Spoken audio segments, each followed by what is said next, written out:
दोस्तों, अक्सर देखा जाता है कि भारतीय परिवारों में ज़्यादातर व्रत नियम आदि सिर्फ पत्नियों के लिए होते हैं, जिसकी समय समय पर आलोचना भी होती रहती है।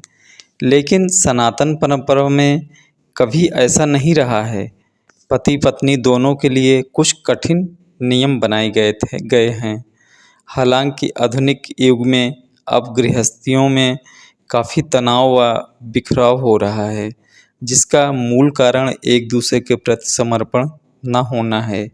भगवान राम की कथा में कुछ ऐसे प्रसंग आते हैं जो हमें ये सिखाते हैं कि वास्तव में पति पत्नी का रिश्ता कैसा होना चाहिए।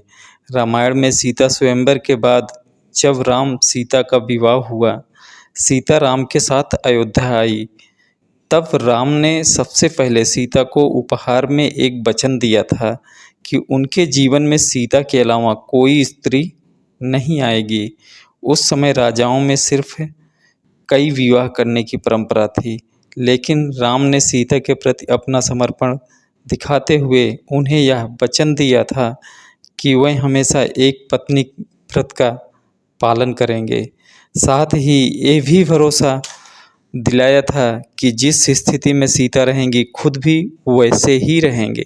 इस बात का प्रमाण राम ने रावण वध के बाद दिया भी। रावण को मारने के बाद जब अयोध्या आकर राम ने राज्य संभाला, तब एक धोबी ने सीता जी के चरित्र पर सवाल उठाया। समाज में कोई बुरी परंपरा शुरू न हो, इस कारण राम को सीता का त्याग करके उन्हें वनवास देना पड़ा।